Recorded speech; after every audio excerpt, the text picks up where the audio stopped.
El océano es muralla para 600 millones de hispanos,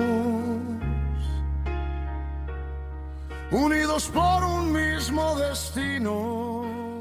Hola, buenas noches a todos los hispanos de ambos hemisferios. Desde Sagunto, Valencia, España, tengo el gusto de presentaros a Jorge García Ruiz, un doctor en arqueología e historiador, especialista en la historia de España en Norteamérica, en Estados Unidos, en lo que en otros tiempos se llamó 2/3 partes de su territorio fueron denominados con el topónimo Nueva España. Topónimo injustamente negado y sustituido por un falaz concepto que se han inventado llamado el Southwest, el suroeste, cuando por otra parte no tienen ningún inconveniente en reconocer Nueva Inglaterra, que son los estados de Massachusetts, Connecticut, Rhode Island y Maine, y alguno más que me dejo en el tintero, pero en cambio en Nueva España como si no hubiera existido, cuando son 2/3 partes del territorio que Estados Unidos le roba a México, con la lógica de que siempre el que roba un ladrón tiene 100 años de perdón,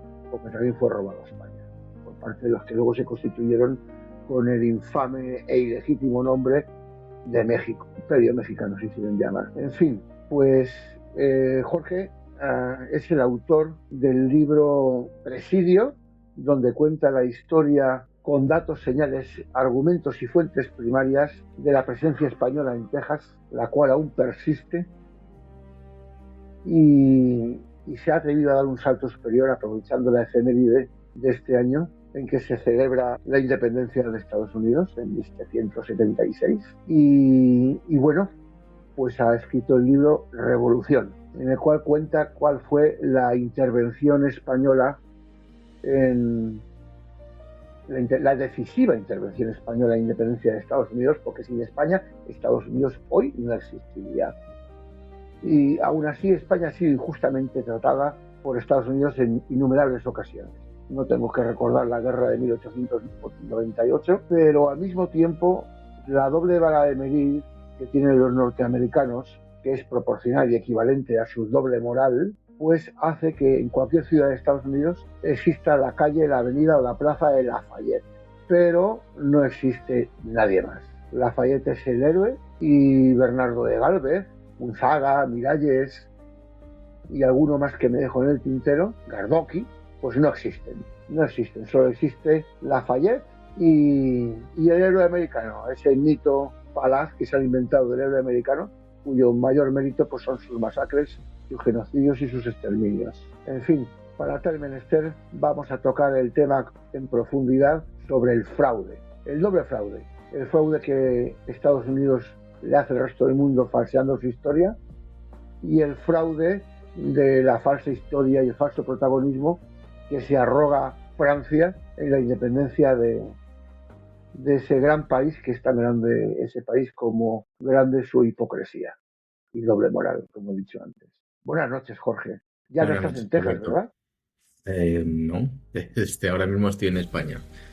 No, ya Oye, ¿tienes algún pero, algún esque, algún punto y coma que ponerle a lo que acabo de decir? No, realmente no quiero corregirte nada.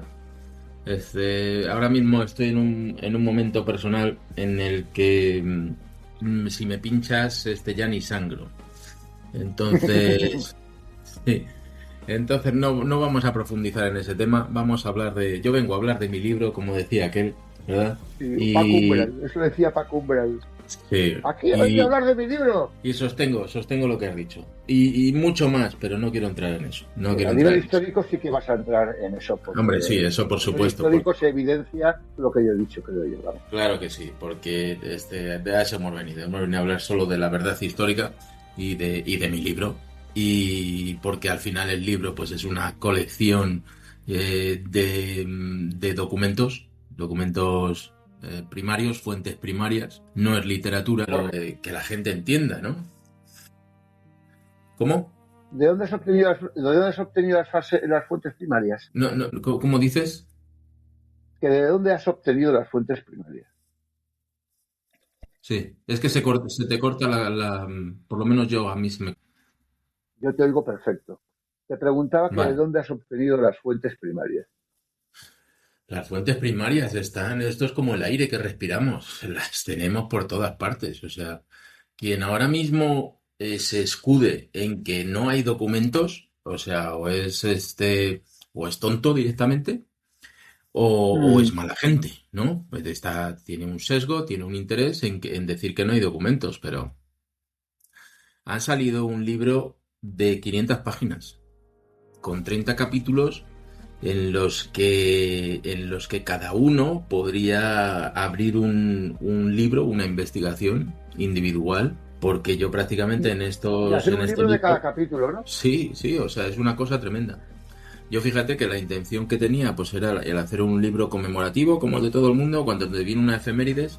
Bueno, directamente no tenía la intención. Lo que pasa es que, bueno, el año pasado, mientras estaba presentando Presidio, me hicieron un encargo, Mm. no un encargo formal, pero me lo hizo pues un alto mando del ejército español. ¿Ah, No sí? fue, sí, no fue un encargo formal, pero me sugirió que sería muy interesante que hiciésemos un libro, pero evidentemente pues era tontería que se lo encargásemos la publicación al ejército porque el libro se publicaría en 20 años, ¿sabes? Ya. Entonces, Y encima lo considerarían como una información tendenciosa. claro, no, pero ya he recibido buenos, ¿cómo decirlo en español? Feedback, buen retorno de mandos militares. Me han Ya. escrito ya y me han dicho que es un ejercicio realmente muy honesto porque Mm, pues deja de lado el patrioterismo, ¿sabes? Que está tan en ya. boca por todas partes en España Sí, y falso explica patrioterismo. claro, y explica la historia realmente como es. Pero vamos, es que esa es mi Ya. línea de trabajo desde siempre. Entonces tampoco es algo que me pille de sorpresa, ¿no? Porque ya Ya. lo viste tú en el anterior libro, en Presidio, que si es negro y si es blanco. ¿Para qué andar inventándose grises por en medio, ¿no? Pues Y es aquí un está el absurdo. documento que lo demuestra. Claro, es Son que es cosas eso. que muchos inventan. Es que hay quien se inventa la historia así. Y además personas eminentes que dices, joder, si es un profesional, un catedrático, un doctor. Y Así parece que las es. historias se las sacan de la manga. Así es. Mira, es un tema que ya me lo han preguntado varios y entonces yo le he buscado la explicación y es que en este despertar del hispanismo que ya yo creo que se está acabando, pero en este despertar del hispanismo pues se han pasado por cuatro fases. Esa era esa primera fase de descubrimiento en la que éramos cuatro gatos que nos dedicábamos a esto con mucha pasión pero sin ninguna repercusión, ¿no? Al principio. Luego pues hemos tenido el boom en el que se ha empezado a sacar muchas cosas y tenemos una tercera fase que yo considero que es la fase testicular. ¿A qué me refiero con fase testicular? Pues es que cada uno cuenta la historia como le sale de los huevos. Y eso tú lo sabes. Es así, te viene gente y se inventa historias y al final eso crea una nube de confusión y de... Pues mira, Pérez Reverte, del que no soy fan, le escuché el otro día, le escuché un comentario, bueno, escuchar, le leí un comentario y lo que estaba diciendo es que hay tal aluvión ahora mismo de publicaciones de gente que mediocre, que no tiene ningún valor, que lo que está haciendo es diluyendo las publicaciones que realmente son buenas, ¿no? Que de verdad histórica y de trabajo. Y eso es lo que nos ha pasado ahora mismo. Yo estoy percibiendo que este hispanismo, la gente está empezando a dar signos de cansancio por sobreexposición. Hay tantísimo, que ya la gente ni lo aprecia, ni va a las conferencias, ni casi ni lee ¿qué decirte? Pues si no lee los memes y los posts de 200 palabras, pues imagínate si va a leer un libro como Revolución. Y es una pena, pero es que es así. Entonces, pues en esas estamos ahora mismo, ¿sabes? Estamos en un momento en el Bueno, que... yo comprendo tu visión y no te la discuto. Lo que pasa es que yo la veo bajo otra óptica. Y es que observo que hay mucha gente que lo que están aprovechando, han intentado aprovechar, es el hispanismo como un nicho de mercado. El hispanismo, quieras que no, atrae a mucha gente y apasiona a mucha gente. Y hay gente que ha visto un nicho de mercado para vincular el hispanismo con sus tendencias y obsesiones, ya sean de índole político o índole religioso. Sí, totalmente de acuerdo religioso contigo. Quiere decir a nivel integrista. Lo que ocurre es de que manera que trata de vincular el hispanismo con sus creencias religiosas o con sus ideologías políticas y están pervirtiendo el hispanismo. Por el hispanismo, sí, te miras perdió la que no es un comunicación, ideal. Alberto. En todo caso Bueno, es lo un que yo... ideal. Ajá. ¿Sabes? No es una ideología ni política ni religiosa. ¿Me escuchas, Jorge? No, se te está cortando mucho. No sé si Se me será está todo cortando. o será solo mi parte. Sí, se está cortando. Pues si tú me escuchas de seguido, pues no sé, igual es mío el problema, no lo sé. Pues Yo te mira, escucho estoy de acuerdo perfectamente. contigo. Estoy de acuerdo contigo en este tema, totalmente. Lo único que ocurre es que, al igual que pasa en muchos sectores, ya no se ve un rendimiento económico de todo esto, ¿no? Porque en muchos aspectos, pues, con el contacto que tengo con gente que tiene canales de YouTube y tal, han pasado de 100.000 visualizaciones, que probablemente no fuesen reales, han pasado a 2.000, a 1.000, y entonces esto evidentemente no rinde económicamente. Entonces ya todos sabemos de quién estás hablando tú, pero a lo mejor son solo 4 los que están sacando un rendimiento económico de esto, que yo me parece peor incluso, es que haya gente que se esté dedicando a esto, echando todo lo malo que se puede estar echando de confusión y de tergiversación por un simple sentimiento de egocentrismo, ni tan siquiera económico. Porque si te estás ganando dinero, te estás forrando, yo entendería, ¿sabes? Pero se ve evidentemente que, al igual que pasa pues en los autores, hay autores que venden 50.000 libros y hay otros que vendemos muchos menos. Evidentemente los que venden esa cantidad de libros, ya sea bueno o malo, están viviendo de esto. Porque el resto no vivimos de esto. Con los pocos libros que se venden no se vive de esto. Eso es evidente, lo sabemos todos. Entonces que por un simple sentido de cubrir tu ego, de creerte que eres muy importante, cuando realmente no lo eres, porque realmente el que tiene capacidades y el que ha sacrificado 20 años de estudio y para sacarse una titulación, pues realmente si es bueno, cuando eres bueno no necesitas figurar. Y los que están figurando ahora mucho, pues ya lo sabemos todos, en muchos casos esto será cosa de cuando se vaya al garete todo este tema, pues esa gente se olvidará, como decía aquel, como lágrimas en la lluvia, ¿no? Pero bueno, vamos a hablar, venga, del libro, de algo serio, y vamos a dejarlas. Dime una cosita. Hacerle publicidad a esta gente que no la merece. ¿Cuál fue el aspecto más relevante de la intervención de España en la guerra de independencia de Estados Unidos? ¿Y cuál fue la motivación de España para meterse? Porque tengo entendido que en un principio España se quedó al margen. Sí. No, motivación ninguna. No había ninguna motivación de meterse. Los franceses nos engañaron para que entrásemos en esa guerra, básicamente. O sea, no había motivación, bien. No había interés, no había nada que ganar, y todo esto lo sabían lo sabía Carlos III, lo sabía Florida Blanca, lo sabía todo el mundo. Pero esos famosos pactos de familia borbónicos, el que tenía mucho interés en esa guerra, entrar en esa guerra, era Luis XVI, pero Luis XVI sabía que Carlos III, su tío, pues iba a ir en defensa suya las veces que hiciesen falta. Entonces Francia nos arrastró a una guerra que a nosotros no nos interesaba. Cuando digo nosotros es porque estamos hablando que tenemos una nacionalidad española, ¿no? Pero realmente cuando separas esto en grupos, al único grupo que tenía poder de decisión en esto, pues era el rey y sus acólitos. Ya está, ¿no? Porque ¿no fue el conde de Aranda el que le dijo, el que le desaconsejó? No, todo lo contrario. Y te lo explico. Y hay unos documentos maravillosos para explicar todo esto.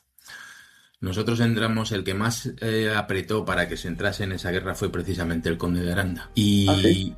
Sí, y ahí pues yo le dedico pues una partecita importante del libro, porque gracias a un autor como Yela Utrilla, totalmente desconocido, que hizo una tesis doctoral maravillosa en 1921, pues sacó a la luz, y a mí me ha facilitado el no tener que estar mucho más tiempo en los archivos buscando documentos, porque en esa tesis doctoral él se dedicó precisamente a sacar a la luz los documentos. Bueno, esto es un poco absurdo, porque tenemos un señor en 1921 sacando a la luz documentos que están en nuestros archivos, que directamente ni nuestros propios investigadores se han molestado en consultar, ¿sabes? O sea, lo que nos pasa siempre. Y entonces es un auténtico absoluto desconocido. Yela Utrilla es un absoluto desconocido para el mundo en general, pero hizo una labor mucho más importante de la que yo he usado para este libro, y te voy a decir el por qué. Porque Yela Utrilla, yo he centrado este libro en lo que es la participación española. Entonces,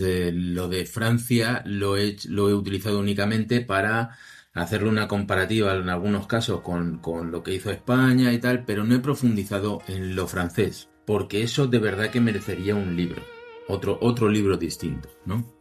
Porque lo que hace Yela Utrilla en su tesis doctoral pues es desmentir absolutamente lo que dice el mayor historiador francés de la época, que era Henri Doniol.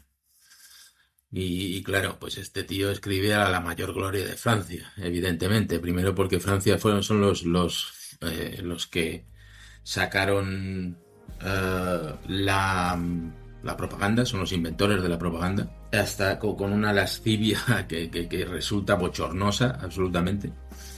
Y eso se puede ver perfectamente en mapas antiguos que se encuentran de Norteamérica, que dices, bueno, pero que han dibujado aquí los franceses, como si todo les perteneciese a ellos, ¿no? Y lo que hace Yela Utrilla en su libro, que es una maravilla, como te digo, pero es muy técnico, es una tesis doctoral, entonces eso no es un libro que lo pueda leer las personas que no sean historiadores o que no sean académicos, porque resulta realmente aburrido, ¿no? Pero lo que hace Yela Utrilla en ese libro, en esa tesis doctoral, es confrontar lo francés con lo español, y deja en ridículo, desbanca totalmente las tesis francesas. Yo lo que he hecho ha sido, de su parte, pues utilizar los documentos que él refleja, y es parte de cómo he construido pues este libro Revolución. Entonces, en esos precisos documentos que utiliza Yela Utrilla, que son precisamente los documentos que se enviaron entre las dos coronas, entre la francesa y la española, pues Luis XVI a Carlos III, y Vergennes, el primer ministro francés, primero a Grimaldi y segundo a Floridablanca, que fue el sustituto. Y además se incluyen ahí una serie de documentos, memorial maravilloso que escribe el conde de Aranda. Entonces, cuando pones todo en común, te das cuenta de qué es lo que estuvo realmente pasando. Y lo que estuvo pasando pues es que Francia estaba absolutamente quebrada, sobre todo después de la derrota ante los ingleses, una de las muchas derrotas que Francia tuvo ante los ingleses en 1763, y a que a nosotros nos afectó bastante. Y por la guerra de los 7 años. Claro, Francia fue expulsada de América totalmente por los ingleses, y además se quedó totalmente arruinada. Ten en cuenta que en aquella época la deuda pública española era de aproximadamente unos 20-30 millones de pesos. La deuda francesa en aquel momento ya estaba en los 2.400 millones de pesos. Lo cierto es que Francia estaba a punto de cortarle la cabeza a su rey. Se la terminó cortando, pero 20 años después. Pero en ese momento Francia estaba a punto de cortarle la cabeza a su rey, porque si os acordáis, pues Madame de Pompadour pasaba el tiempo entre la cama de Luis XIV y organizando lo que es los fastos y el estipendio de todo el dinero y más que pudiesen tener los franceses en una vida absolutamente de lujo que el pueblo francés no entendía. Entonces accede a la corona Luis XVI y se encuentra pues un país absolutamente arruinado. Acuérdate que era muy jovencito, Luis XVI, y entonces se apoya mucho en su tío Carlos III. Y Carlos III, quién sabe, pues porque estaba gaga, quién sabe la razón, Carlos III accedió a darle todo el dinero y más que su sobrino quiso. Entonces era común que los barcos franceses arribasen a la América española y cargasen, como se demuestra en documentos, y cargasen millones de pesos para financiar la corona francesa y para financiar lo que los franceses estaban gastando en Norteamérica, ayudando a los revolucionarios. Entonces Francia está absolutamente quebrada. No tiene dinero absolutamente ni para su mantenimiento ni para invertirlo en la Revolución Americana. Pero como el rey está viendo que el pueblo se le está desmelenando, que le va a cortar la cabeza, pues entonces dice, ¿qué necesito? Necesito un revulsivo. ¿Qué ha pasado ahora con Trump? Por ponerte un ejemplo. Pues estaba con el agua al cuello y lo que ha hecho ha sido meterse en una guerra.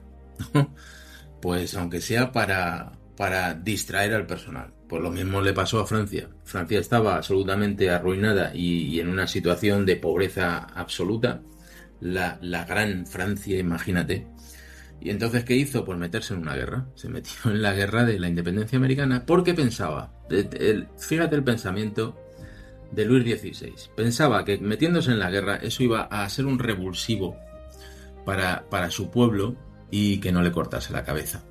Por otra parte, lo que quería conseguir, supuestamente, si iba a ganar esa guerra, que ya hay que ser fantasioso, porque si llevas 200 años perdiendo absolutamente todas las guerras contra Inglaterra, ¿qué te hace pensar que en 1776 les vas a ganar una? O sea, de lo más absurdo. Entonces se quiere meter en la guerra porque supuestamente la iba a ganar, le iba a quitar a Inglaterra dos cosas que hacían a Inglaterra tremendamente rica, que eran el comercio que tenía con sus 13 colonias. Y por otra parte, el uso de los bancos de bacalao del norte uso exclusivo de la pesca en el norte del Atlántico. Entonces, con eso les surgió la idea de que iban a poder pagar todas las deudas, de que iban a pasar los apuros, de que aparte les iban a quitar a los ingleses toda su riqueza, en su imaginación. Pero claro, aparte de estar quebrada y no poder sostener absolutamente ninguna guerra, lo que le pasaba a Francia es que su Marine Royale era un absoluto desastre y se había quedado prácticamente aniquilada en la guerra de 1763. Y lo mismo le pasaba con su ejército. O sea, los documentos nos están mostrando que Inglaterra... Porque yo lo que he hecho ha sido cruzar 4 fuentes documentales. Normalmente, ¿qué nos ocurre en España? Que decimos, yo en inglés no leo. Bueno, pues peor para ti, ¿no? O yo en francés no leo, ¿vale? Pues entonces estás contando una historia totalmente sesgada con la visión de únicamente una fuente documental. Lo que yo he hecho ha sido cruzar las 4 fuentes documentales. ¿Por qué? Porque al final lo que quieres es sacar la verdad histórica, no ir a un partido de fútbol a animar a tu equipo, que eso es lo que está pasando con el hispanismo últimamente. Entonces sacas la verdad histórica, consultas los 4 y te das cuenta que los ingleses, esos malísimos ingleses, le tenían un respeto enorme a la España, ya se lo tenían a la España austriaca, aunque imagínate a la España borbónica. España se había ganado el respeto de los ingleses en 1000 batallas, algunas se perdieron, otras se ganaron, pero el inglés, se ve en los escritos, tenía mucho respeto por España. Pero tanto ingleses como españoles, también se ve en los documentos, el mismo conde de Aranda, en uno de sus documentos enviado a Grimaldi, dice que los franceses, esa corte, se ha convertido en la irrisión de Europa. Entonces, esa es la palabra que usa, que a mí me llamó la atención, porque yo pensaba que era una palabra más moderna, ¿no? Pero encontrarla en una carta del conde de Aranda a Grimaldi, pues son esas cosas tan interesantes que tiene cuando tú estás investigando fuentes primarias. Cuando te dedicas a hacer copia y pega de otros autores, pues evidentemente estas cosas te las pierdes. Pero cuando sacas fuentes primarias es lo que tiene. Entonces, tanto España como... Pero claro, una cosa es lo que el vulgo, el pueblo español piense de... no solo piense, hable de lo que está suficientemente demostrado tras años desde la llegada de Felipe V, tras años de dominio borbónico en España, lo que piense de su corona, ¿no? Por otra parte es que, bueno, con los austrias no se permitían pensar nada porque el Austria era todavía más absolutista, yo creo que el francés, pero bueno. Y entonces el tema aquí es el que Carlos III, fíjate que si tú miras el siglo XVIII americano, España es el siglo de oro, el XVIII es el siglo de oro en América. Hay autores, tú sabes quién, pues que están continuamente diciendo que no, que el siglo XVIII es un siglo de declive, que todo fue mal, que España estaba en el caos, pero resulta que el siglo XVIII en América es el siglo en el que se alcanza la mayor amplitud del Imperio Español. Es cuando se pone en marcha incluso la parte más importante del barroco y de la construcción de todo tipo de edificios y de ciudades en México y en Sudamérica. El siglo XVIII es lo máximo importante que hay. Y esto lo consiguen dos reyes que son Felipe V y Carlos III. Además es que las cuentas con estos dos reyes, sobre todo con Felipe V, pero también con Carlos III en sus primeros años, las cuentas están equilibradas. O sea, por primera vez España no está al borde de la quiebra. Porque el mismo Felipe II con los austrias pues no estuvo en quiebra varias veces, ¿sabes? Y no te verás, pues bueno, pues hasta vosotros... 5 quiebras. Claro. Hasta 5 quiebras. Se metía en todas. Felipe II se metía en todas. Entonces ya, pero después de la guerra de sucesión, y eso lo digo yo más que nada por el último rey Austria que hubo.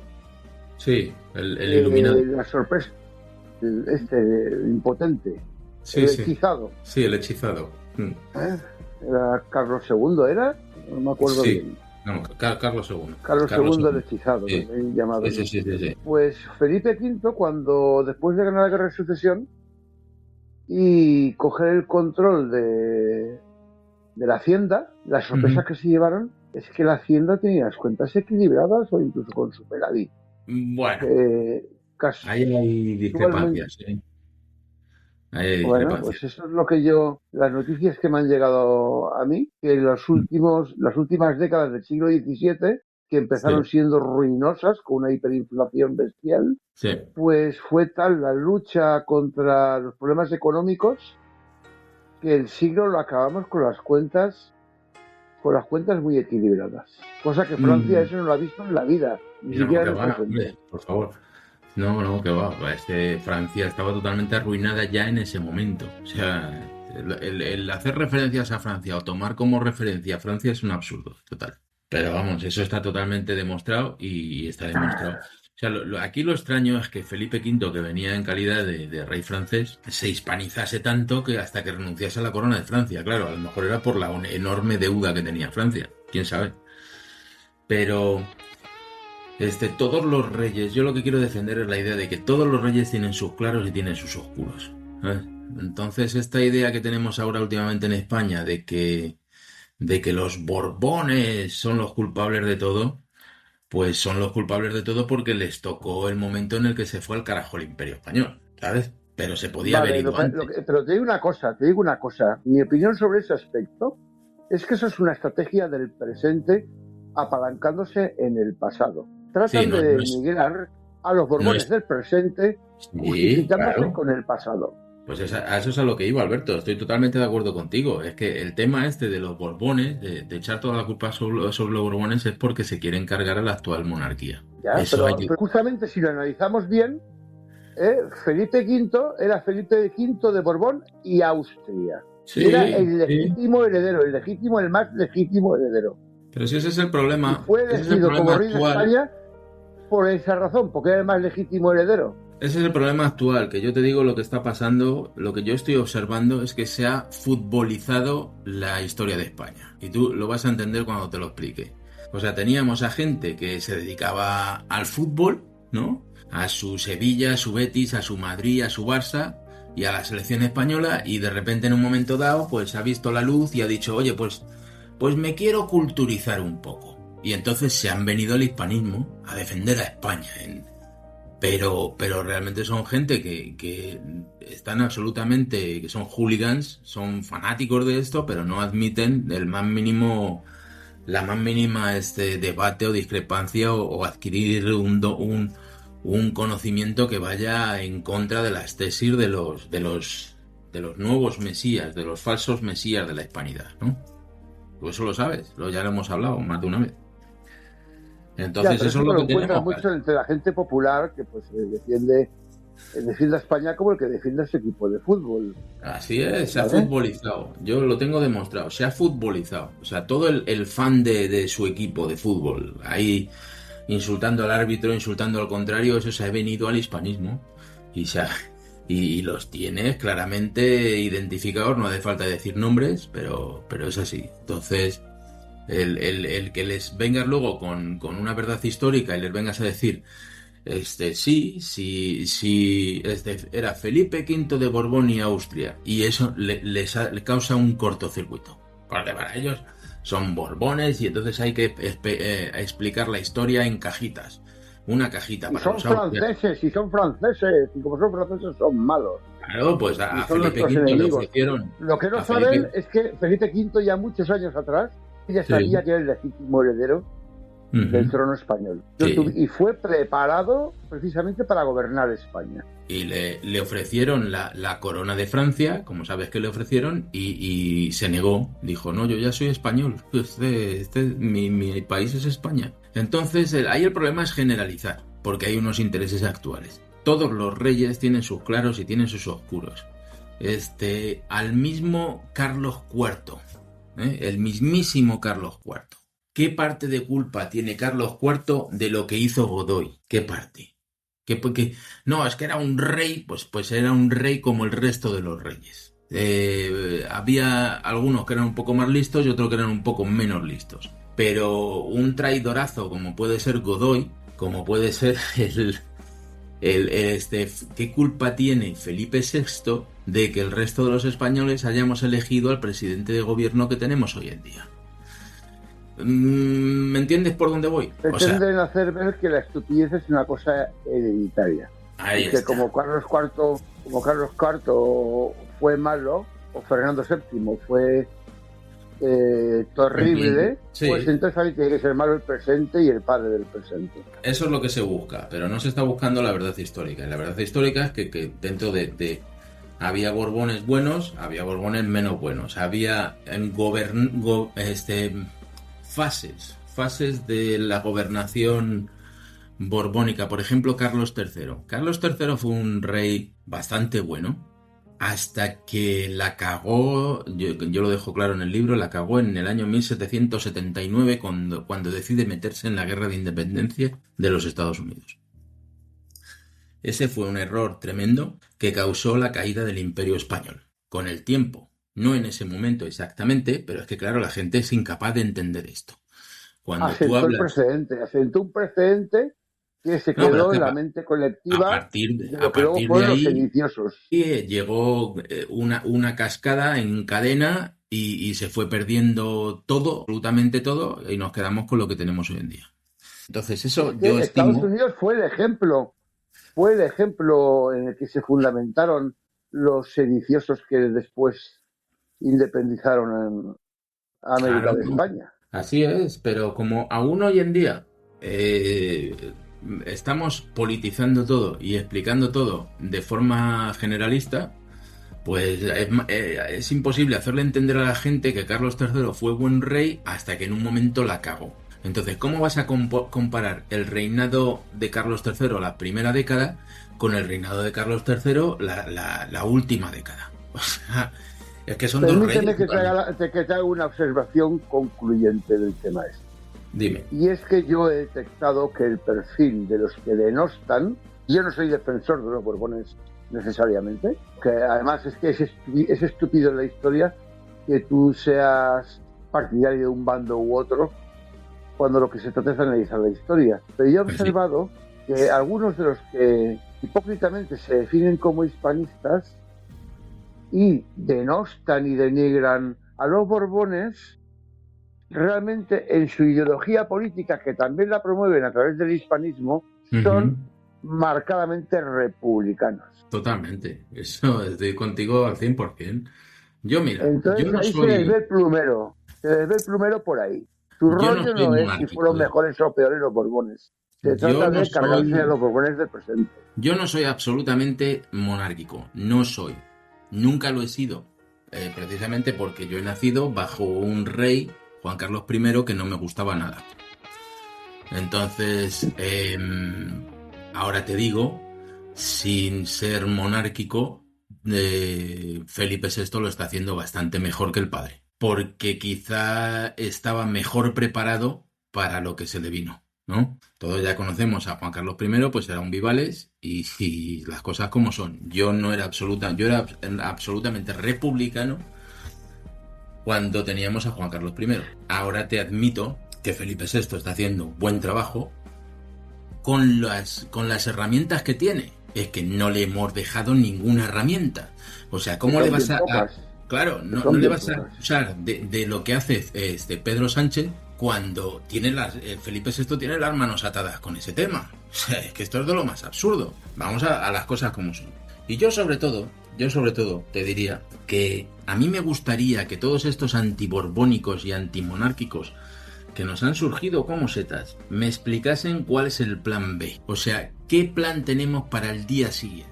Vamos a cargarnos la monarquía. Venga, vamos a quitar a Felipe VI y a su hija Leonor. Vamos a quitarlos. ¿Me queréis explicar qué pretendéis para el día siguiente? Porque esto ya se intentó en el año 36 y no funcionó, ¿eh? Entonces nos causó un desbarajuste que nos mantuvo un montón de años. Y en el 73, que nos ha pasado. O sea, ¿me entiendes por dónde voy? Y no soy monárquico. Yo preferiría una república del tipo de la de los Estados Unidos para España. Pero el problema que tenemos es que si a un país que estaba diseñado específicamente para no tener reyes, con muchos sistemas de control cruzados, como son los Estados Unidos, le está pasando lo que le está pasando, imagínate lo que pasaría en España. O sea, si Pedro Sánchez, siendo presidente de gobierno, se cree semidios, imagínate lo que esa persona se creería si lo hacemos presidente de la República. O sea, por favor. Ese es el ejemplo que te quería poner. O imagínate un jefe del Estado como el Coletas o como la Montero. Claro, es lo que te estoy diciendo. O sea, yo puedo tener mi ideología política, pero oye, ya vamos a aplicar el sentido común, que nos está yendo como el culo, no solo a España, sino a todo el planeta, ¿no? Porque llevamos las 3 últimas décadas en que no se está aplicando para nada el sentido común, y no lo está aplicando ni la derecha ni lo está aplicando la izquierda. O sea, es que esto se va al carajo y lo que estamos haciendo es remando justamente a la cascada. Entonces, pues yo es lo que digo, a mí que me expliquen, vamos a quitar la monarquía, vale, ¿qué vamos a hacer al día siguiente? ¿Le nombramos presidente de la República a Pedro Sánchez? ¿Al Coletas? Vamos a ver, yo te comento una cosa. Lo importante de la monarquía no es el rey, es la institución monárquica. Es que en un momento jodido. El rey puede ser bueno o puede ser malo, pero la institución monárquica es la que nos garantiza de que España no sea un estado sectario. Así es. Estilo Venezuela.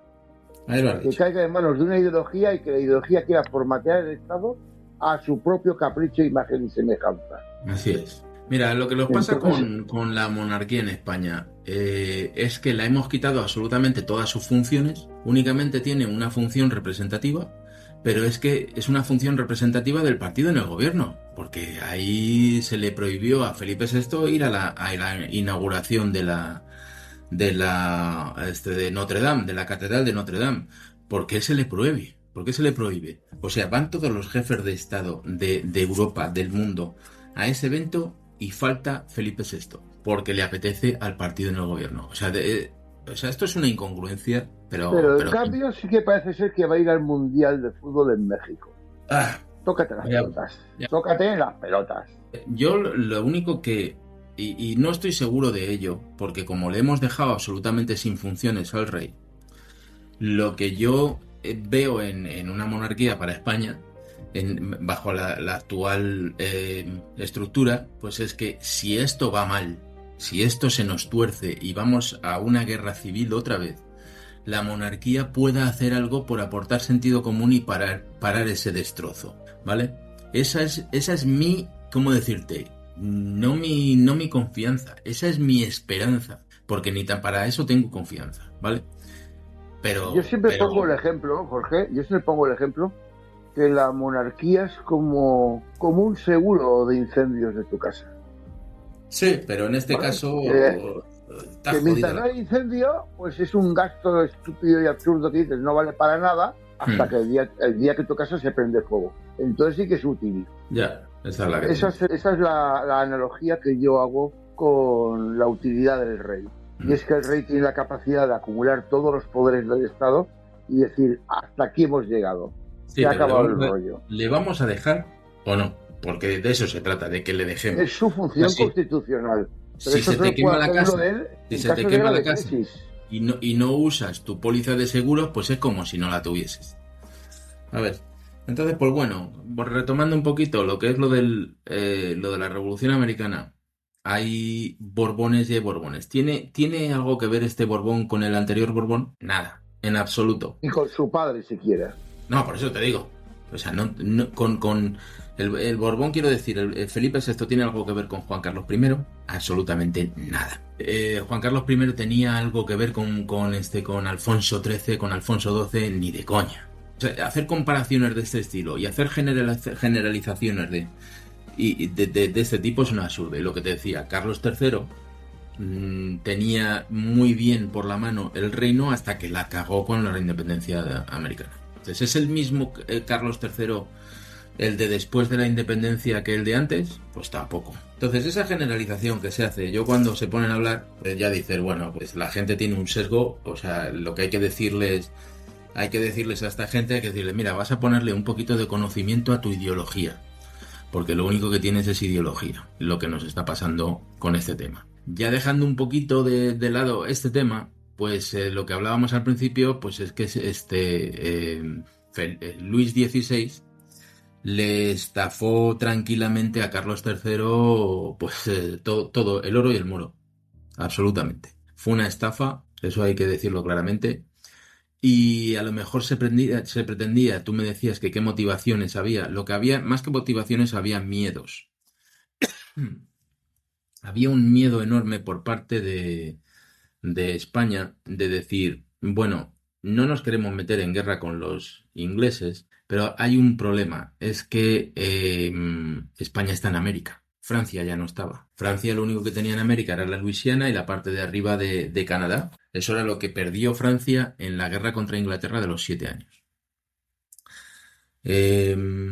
Perdió... Perdona, la Luisiana era española, ¿eh? No, en la guerra de los 7 años no. Ah, no, en la guerra de los 7 años no. Digo durante la Revolución de Independencia. Sí, no, pero esto no. En lo que te estoy explicando es que Francia no tenía nada ya en América, porque su Luisiana, la parte izquierda se la había tenido que ceder a Inglaterra, la margen izquierda del río Mississippi, y la margen derecha se la cedió a España, que España tampoco la quería, ¿eh? Pero bueno, al final la aceptó y fue los años dorados de la Luisiana, los años que estuvo bajo gobernación española. Una vez más, el siglo de oro español en América. Eso se lo cedió. Entonces, España en compensación le dio la mitad de la isla de la Española, que es el hoy Haití, ¿no? Entonces, a Francia solo le quedaba Haití. No tenía ningún miedo de meterse en esa guerra porque, aun pensando que la fuese a ganar o que la fuese a perder realmente, pues la que sí tenía miedo era España. Porque España tenía toda la América española. Entonces, ahí España se ve en los documentos, en los de Aranda, en los de Florida Blanca, se ve que cual sea la decisión que se tome de entrar o no entrar en la guerra de independencia de los Estados Unidos, las teníamos todas de perder. Entonces, porque o tenían que enfrentar a una Inglaterra reforzada y con aires de revancha, de venganza, reforzada con las 13 colonias, si las hubiese pacificado, o lo que empezaba a tener es, podía entrar en guerra con dos potencias, con Inglaterra y con la nueva potencia que eran los Estados Unidos. Entonces, se tomase la decisión que se tomase, por un lado o por otro, España tenía todo ras de perder. Por eso Carlos III yo creo que no quiso entrar. Pero claro, su sobrino dijo que entraba sabiendo que iba a arrastrar a España por los pactos de familia y que España iba a entrar a defender a Francia en esa guerra, como así sucedió. Ahí lo que sucede, que te estaba explicando, que no había terminado, pues es que Francia estaba con un desastre absoluto en su armada y en su ejército. No valían para nada, prácticamente. Lo dice Saavedra, lo dicen numerosos cronistas. Dicen lo que tiene Francia es que el gobierno de Luis XIV, creo que fue Luis XIV, tras la derrota de 1763, lo que dice el nuevo gobierno francés es: mira, nos va tan mal en el mar que nos vamos a centrar en la tierra. Entonces deja totalmente lo poco que le quedaba de la Marine Royale, la deja a su aire, la deja envejecer, la deja pudrirse para enfocarse en tener unos ejércitos fuertes. Como no tenía dinero, pues al final ni una cosa ni la otra. Tenemos ahí que lo que hace es decir, bueno, pues hacemos una armada combinada, la francesa y la española, pero fíjate que hemos sido tontos siempre en España, que le cedíamos el mando a los franceses. Y entonces eso causaba un desastre tras otro. Ya te digo que históricamente Francia había perdido absolutamente todas las batallas con Inglaterra y sobre todo las navales. Trafalgar es el más vivo ejemplo de ello. Bueno, Trafalgar, lo que es Trafalgar es el final, es la debacle ya, ¿sabes? Pero llevaba 200... Pero que le cedimos el mando a los franceses, sí. Y Villeneuve lo que hizo fue arruinar, porque es que si tenían una posición Villeneuve, era que los españoles decían que ni loco se te ocurra salir fuera, que ya cogerán enfermedades y se debilitarán los que están tratando de cercarnos. Pero vamos, sin tener en cuenta Trafalgar, lo que tenemos es, por ejemplo, la participación española en la guerra de independencia de los Estados Unidos es un absoluto desastre por culpa francesa en el Atlántico Norte. Se monta un ejército de 40.000 soldados en tierra y se forma una combinada tremenda entre franceses y españoles, la española mandada por Luis de Córdoba. La idea era, fíjate cómo era la idea española, primigenia, porque luego la segunda era mejor, pero la primigenia era, no la española, pero la del mando francés. La idea que pusieron sobre la mesa era decir, pues en el puerto de Brest ponemos a 40.000 soldados que van a estar descansados en sus tiendas sin entrar en combate, pero van a estar amenazando una invasión a Inglaterra, lo mismo que la Armada y la Marine Royale van a estar ahí. Y lo que van a hacer es que los ingleses estén continuamente en el mar desgastándose, ¿no? Patrullando el Canal de la Mancha para que no se produjese la invasión mientras la combinada estaba tranquilamente en puerto. Esa es la idea. Entonces, lo que pusieron en práctica fue exactamente lo contrario. Entonces, ahí lo que sucede, en ese año 1779, es que se van la flota inglesa, la Royal Navy, está repartida por todo el mundo, pero sobre todo está en las costas norteamericanas, en la costa este, haciendo el bloqueo a las 13 colonias. Tiene una relativamente pequeña flota en Inglaterra y le llegan noticias a la Royal Navy de lo que se está tramando, ¿no? La invasión de Inglaterra. Entonces lo que hace la Royal Navy es sacar su flota no solo al Canal de la Mancha, sino al Atlántico Norte a patrullar. Desde puerto salen franceses y españoles. Tardan un mes y pico en encontrarse. Todo esto bajo mando francés. Y entonces llega un momento en que Luis de Córdoba dice, pero vamos a ver, ¿por qué no descargamos los 40.000 soldados, ahora que están desprotegidas las islas británicas, descargamos los 40.000 soldados, esto estamos hablando de julio, en suelo británico, que vayan iniciando el ataque a los 10.000 soldados que le quedaban a los británicos allí, porque los otros 30.000 los tenía en Estados Unidos, y lo que hacemos es situar a la flota combinada a la defensiva de las posiciones del ejército en tierra, ¿no? Claro, todo el mundo sabe que una posición defensiva es mucho más fácil de sostener y requiere menos esfuerzo y menos desgaste que la posición al ataque, ¿no? Entonces, mientras la flota combinada podría haber estado defendiéndose en Inglaterra de los ataques ingleses de su propia armada, los 40.000 soldados podrían estar arrasando Inglaterra.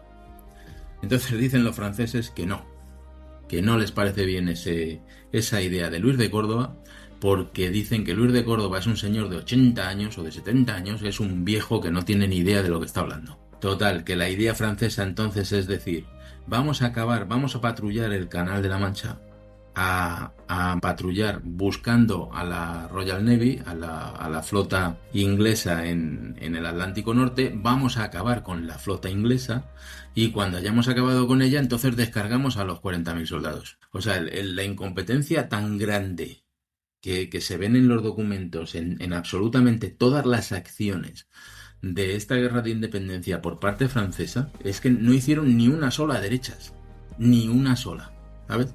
Hasta la única victoria que consiguieron así más o menos importante, que fue la reconquista de Menorca, también se sufrió mucho más de lo que se pudo haber sufrido, por culpa de su incompetencia. Entonces ya te vas haciendo una idea de qué es lo que pasa aquí. Esto es una herencia de 200 años de incompetencia francesa, de creerse más chulos que ninguno. Esto está confrontando al tradicional pragmatismo británico. El británico que tiene... Oye, pero qué propaganda se hacen, ¿eh? Sí, ¿Qué propaganda se hacen?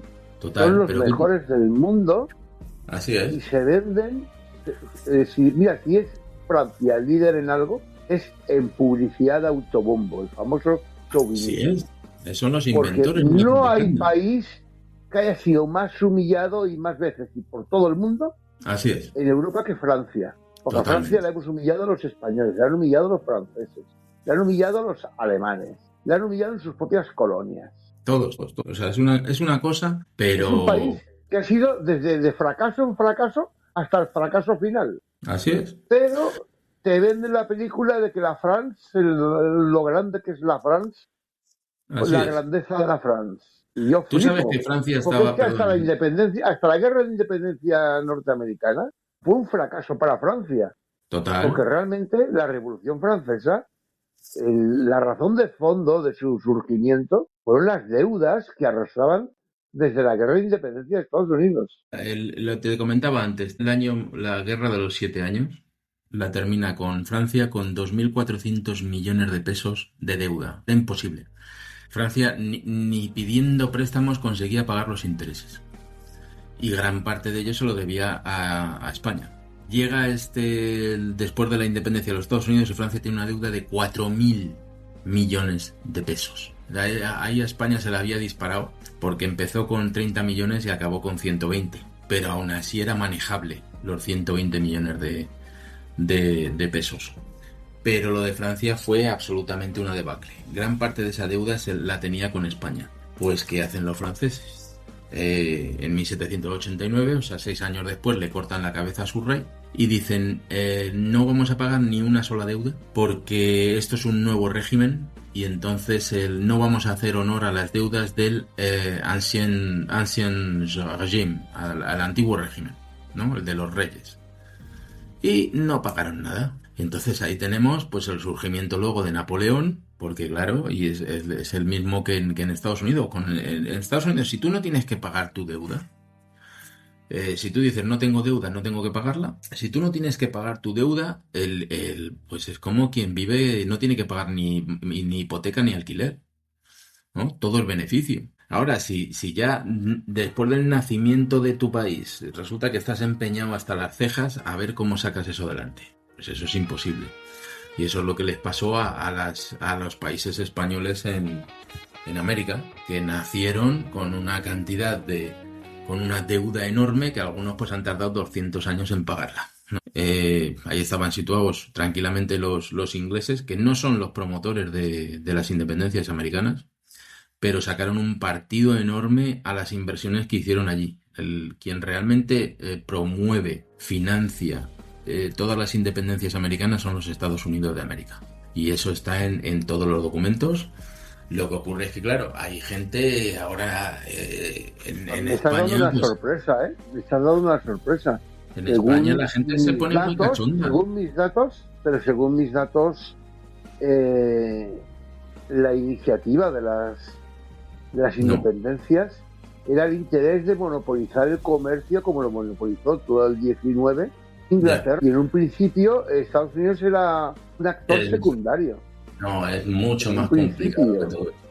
Eso lo he descubierto yo leyéndome 700 páginas de cartas de un personaje muy oscuro para la historia de España, como es Francisco de Miranda. Entonces, Francisco de Miranda, el primer intento de desembarcar en su Venezuela y declarar la independencia, el primer intento lo hace en 1806. Desde 1783, cuando él deserta y se va a los Estados Unidos, deserta de España, 783 hasta 1806, estamos hablando de 23 años, este tío se pasa recorriéndose todas las coronas europeas, pero principalmente la británica, pidiendo, suplicando que le den dinero para independizar América. A fecha de 1806, los dos premier británicos con los que trató, ninguno le hizo ni caso. Le dieron un poquito de dinero para su manutención, para que viviese a todo lujo en Londres. No le dieron ni un chavo para lo que él quería hacer, que era la independencia británica. Todo el dinero sale de América. Sale, en teoría, lo que él dice es que son expatriados venezolanos que viven en los Estados Unidos de América los que le financian. Lo que se ve en los documentos también es que los Estados Unidos están apretando lo posible para que este tío consiga la financiación, por un lado. Por otra parte, en 1806 los 2 o 3 barcos que él consigue, los consigue en Jamaica. Y los consigue de los británicos, pero no exactamente del gobierno británico, los consigue de unos adinerados y del gobernador de Jamaica, que le dice: jo, qué pesado que es el Miranda este. Venga, vamos a darle un par de barcos a ver si se lo fulminan allí los españoles en las playas de Venezuela y nos quitamos a un pesado de encima. Entonces, aquí el problema que hay en España siempre es que hacemos más caso al famoso que al que sabe, lo primero. Y entonces nos hemos tragado estos últimos 4 o 5 años el tema de que primero fueron los masones, después fueron los británicos y ahora son los borbones. Y todo partiendo del mismo personaje, todo partiendo de la culpa de todo la tienen los ingleses. Y entonces somos incapaces de ver lo que realmente pasa ahí, que es que los estadounidenses no son ingleses, son estadounidenses. Y entonces, si vamos a echar la culpa a alguien, la vamos a echar a quien la tiene, ¿vale? Porque en Argentina mismamente quien acabó con los mapuches no fueron los españoles, ¿no? Entonces, si vamos a decir que los argentinos son españoles porque nos conviene para nuestro sesgo interés político actual, pues entonces ya estamos haciendo lo mismo que estamos con los norteamericanos. No, bueno, pues son ingleses. Pues no son ingleses, son estadounidenses. Y eso es lo que te digo, hay un capítulo en el libro, en Revolución, que se dice El enemigo interior, y está dedicado en especial a las 700 páginas de cartas personales de Francisco de Miranda, que en un principio parece que no tienen relación con la Revolución, pero que te explican muy a las claras cuál fue el proceso post-revolución, todos esos años posteriores a la revolución y cómo se fue desmembrando el imperio español, consecuencia, pues lo que te decía al principio, de que Carlos III solo tenía ojitos para Luis XVI, le dio todo el dinero que pudo darle, descuidó lo que es en esos últimos años, descuidó lo que es las Américas,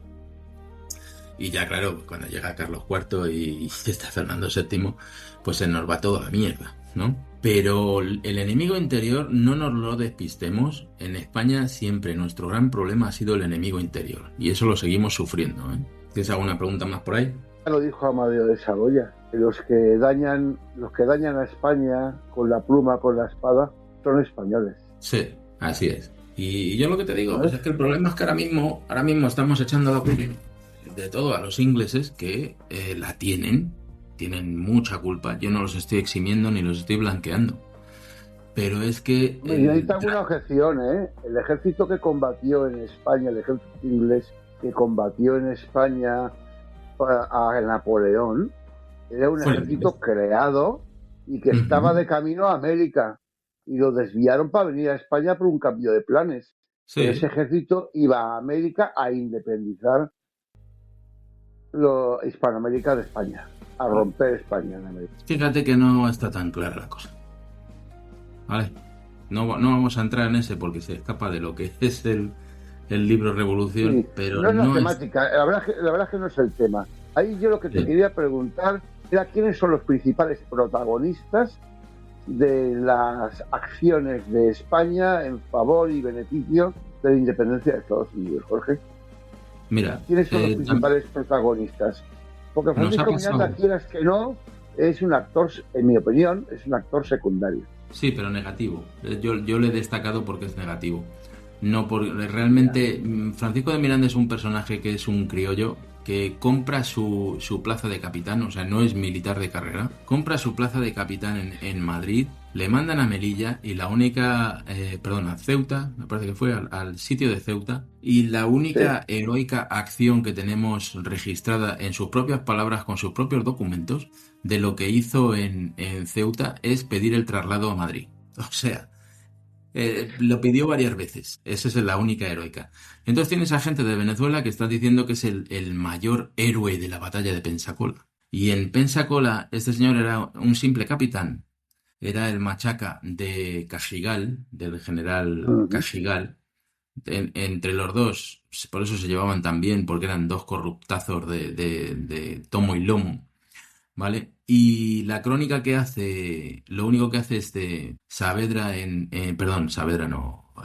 Miranda, en Pensacola, es hacer una crónica de la batalla. Pero es que esa misma crónica la tenemos cruzada por Gálvez, Saavedra y alguno más. O sea, eso es lo único que hace. Y fíjate que lo que nos cuenta Miranda de lo que pasó en Pensacola, curiosamente no hay ni una sola referencia a las negociaciones que se tuvieron en las tiendas de los mandos, en el cuartel general español, y las conversaciones que tuvieron entre Gálvez y Campbell. ¿Por qué no nos las cuenta? Porque no estuvo en esas reuniones. O sea, tenía tan poca relevancia Miranda en la batalla de Pensacola que no tuvo acceso ni a la tienda del cuartel general, siendo capitán. No fue asistente de Gálvez, porque eso es otra cosa que aparece en numerosas fuentes secundarias, gente que escribe sin saber. No fue ayuda de campo de Gálvez. Estaba únicamente al servicio de Cajigal, y precisamente entre Cajigal y Gálvez no se llevaban bien. No había confianza entre los dos, y Gálvez evidentemente ya veía lo corrupto del personaje. Ambos acabaron en la cárcel, por mucho que ahora se nos venga vendiendo la idea de que fueron exonerados. Bueno, ya tenemos mucha experiencia de gente que fue exonerada después de cometer auténticas barbaridades. O sea que eso no es el perdón. Y ese es por lo negativo,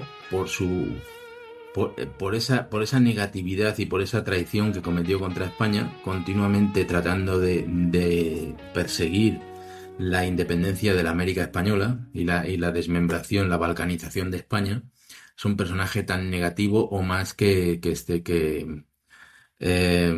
¿cómo se llama el de América? Fíjate que se me olvida varias veces ese nombre con lo famoso que es. Bolívar. Es un personaje de negatividad a la altura de Bolívar. Pero a lo que yo voy. Mira, yo en base a otro de los grandes recursos historiográficos que he utilizado para este libro es un historiador malagueño que se llama Manuel Olmedo Checa. Investigador muy, muy competente, muy riguroso, ¿vale? Manuel Olmedo tiene varios libros. Yo lo que he utilizado es mucho el último que ha sacado de Yorktown. Es un documento, más que un libro, es un artículo, ¿no? Lo he utilizado mucho porque saca en los documentos originales de otro de los capítulos importantes, que es la financiación de la batalla de Yorktown por parte de España, la total financiación de la batalla de Yorktown. Entonces, Manuel Olmedo es un investigador que se ha enfocado mucho toda su vida en la figura de Bernardo de Gálvez. La figura de Bernardo de Gálvez, pues ahora mismo está sobre todo. Entonces, si hablas de la independencia de los Estados Unidos, el profano solo conoce a Gálvez. Pero en aquella época, a lo largo de toda la historia de España, pero en aquella época también, en aquel siglo XVIII, en España había una pléyade de gente tremendamente competente a todos los niveles, o sea, lo que hoy podríamos tener el top mundial, ¿no? Que cada uno en su parcela tuvo una tremenda importancia, no solo en la historia de España, sino también en la independencia de los Estados Unidos. ¿Qué ocurre? Que en el libro que yo he hecho, que yo he escrito, he empezado a tirar de todas estas gentes. Si tú metes a todos estos en un libro, te sale un libro como ha salido a mí, de 500 páginas, pero sobre todo lo que te sucede es que se va empequeñeciendo la figura de Gálvez. Entonces, el mismo José de Gálvez, que fue el tío de Bernardo de Gálvez, es el máximo estratega de la intervención española en la independencia de los Estados Unidos. Desde su despacho en Madrid es desde donde sale prácticamente toda la estrategia que España siguió de manera con bastante éxito, sobre todo en la parte americana. Tenemos a un personaje como Francisco de Saavedra. Tenemos a Matías de Gálvez, que era el padre de Bernardo y que hizo casi tanto o más en Centroamérica en contra de los ingleses. Hizo casi tanto como su hijo en el Mississippi, y no se le da ningún interés. Tenemos lo que estábamos hablando antes, a un personaje como Juan Miralles, ¿no? Este criollo cubano que, ante la incompetencia del gobernador Unzaga, que en ese momento estaba en la gobernación de la Luisiana, pues desde Madrid se ordena que pase Miralles a negociar con los norteamericanos. Tenemos hay personajes en la Armada, como es precisamente Luis de Córdoba, José Solano y Bote, y tenemos a un personaje muy importante que es Mazarredo. Mazarredo no le conoce a nadie, pero en un momento en el que la Armada española estaba tecnológicamente bastante por detrás de la inglesa, y no solo tecnológicamente, sino numéricamente, pues gracias a un marino como Mazarredo, la Armada española pudo mantener el tipo en las batallas que hizo contra los ingleses. Los franceses, en cambio, fueron barridos y fueron los causantes, además, de que se firmase la paz en 1783, una derrota absolutamente ignominiosa que recibieron los franceses en la isla de Todos los Santos, en el Caribe, en contra de los ingleses. ¿Cuáles fueron las batallas más relevantes? Formal, porque por tierra más o menos creo que lo tengo claro. Son Pensacola, Mobile y Baton Rouge. Y no sé si me dejo alguna. Pero por mar, salvo la acción de Luis de Córdoba capturando el famoso convoy que arruinó la bolsa inglesa, tampoco tengo yo más noticias. Porque estábamos muy por debajo.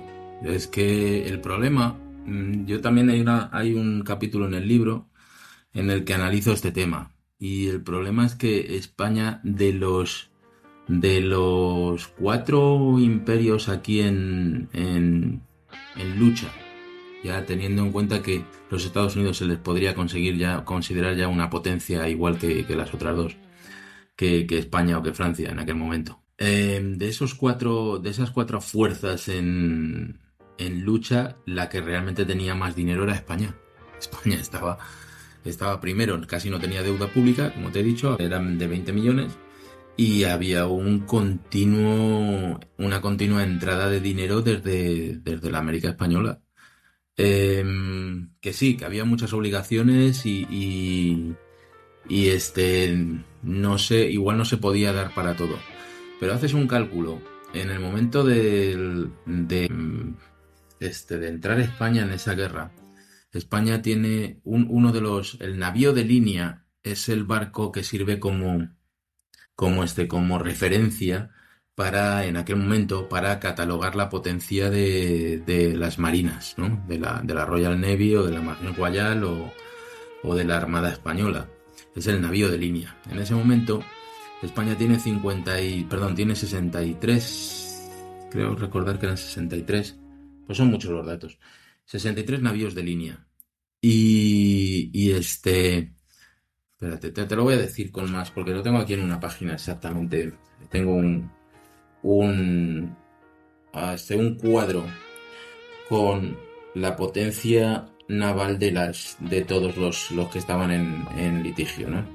Entonces hay uno que no tiene nada, precisamente, que son los Estados Unidos, pero tienen algo que trastorna mucho tanto a Francia como a España, que son sus aliados, y son los norteamericanos que tienen los corsarios. Los corsarios norteamericanos estaban haciéndole un roto tanto a españoles como a franceses, a pesar de que eran los aliados, porque les estaban quitando barcos y cargas y de todo. Entonces, a la entrada, España tiene 50 y tantos navíos de línea y los ingleses ya rondan los 90 navíos de línea. O sea, había una diferencia numérica negativa para España importante. Pero sobre todo es que España no había metido dinero, que es lo que trato de decir. España era el país más rico de los 4 que estaban ahí en lucha, y sin embargo no había invertido el dinero donde había que invertirlo. Entonces, el cálculo que yo he hecho por documentos ingleses de lo que costaba la construcción de los navíos de línea ingleses. Entonces, para España haber conseguido la igualdad numérica y tecnológica con los ingleses, a España le hubiese costado la escasita cantidad de 15 millones de pesos. O sea, con 15 millones de pesos que se hubiesen invertido, España hubiese tenido la misma cantidad de barcos y con el mismo la fuerza tecnológica que tenían los ingleses. No se hizo la inversión. No. De acuerdo que tampoco había a lo mejor material humano para llenar todos esos barcos, pero si se hubiese hecho una política de cuando los ingleses, sobre todo después de la victoria de 1763, ¿no?, se hubiese hecho una política en España, es decir, hay que reforzar la armada, porque si hay que utilizar el elemento disuasorio. Si tienes una armada tan potente como la inglesa, los ingleses van a estar más quietecitos. Ahora, si los ingleses ven que están en superioridad numérica, pues entonces van a tratar de tensar la correa con los españoles en cualquier momento. Pero no se hizo esa inversión. Estábamos en inferioridad numérica y sobre todo estábamos en tecnológica. Los ingleses habían descubierto que poniéndole unas chapitas, unas planchas de cobre a los cascos de los barcos, estos iban como un nudo o dos más rápido que los españoles. Un nudo o dos, para que la gente se haga una idea, son 3 kilómetros. Son 3 kilómetros 600, 2 nudos. O sea, cada nudo son una milla marina, que son 1853 metros, me parece. 1853. Un solo nudo crea una diferencia táctica y estratégica de la marina inglesa con los españoles, que lo que les hacía a los ingleses es cuando querían se enfrentaban y cuando no querían huían tranquilamente, y los españoles no podían hacer nada al respecto. Entonces hay un error ahí de administración, de no invertir en lo militar, y también hay el tema de lo que te digo de la diferencia tecnológica. Entonces eso no se empezó a usar en España hasta después de la guerra de independencia, cuando ya no era prácticamente, bueno, fue necesario para Trafalgar, de acuerdo, pero ahí había otros problemas. Entonces ese es uno de los grandes personajes de esta guerra, fíjate, y muy oscuro, que fue precisamente Mazarredo. Mazarredo se puso a entrenar a la Armada Española desde el primer grumete hasta el mismísimo almirante Luis de Córdoba, se puso a entrenarlos en táctica, en estrategia, en lo marino, en lo militar. Se puso metódicamente día tras día a entrenarles. Y entonces lo que consiguió con ese entrenamiento fue que no se notase tanto la diferencia, que España pudiese mantener el tipo con la Royal Navy. O sea, es uno de los personajes que a lo mejor, y sobre todo tiene un tema absolutamente relevante en eso que has nombrado tú precisamente, que es el apresamiento del doble convoy inglés por parte de Luis de Córdoba. Y Luis de Córdoba te lo pongo entre comillas, porque el tema aquí que estamos hablando es que Mazarredo era el segundo de Córdoba. Entonces Córdoba, con esos informes de espionaje que tuvieron, que fueron un exitazo máximo, de que la flota inglesa iba a estar en determinado sitio, determinado día, pues se preparó la emboscada. Pero Luis de Córdoba estaba cometiendo un error, que luego se demostró tal error. Córdoba quería navegar a un rumbo que lo que iba a conseguir es que los barcos españoles apareciesen a espaldas del convoy, con lo cual ya pues se hubiese perdido la sorpresa y se hubiese perdido la capacidad de conseguir capturar a tantos barcos. Y fue precisamente Mazarredo el que le dijo: no, mi almirante, tenemos que variar el rumbo.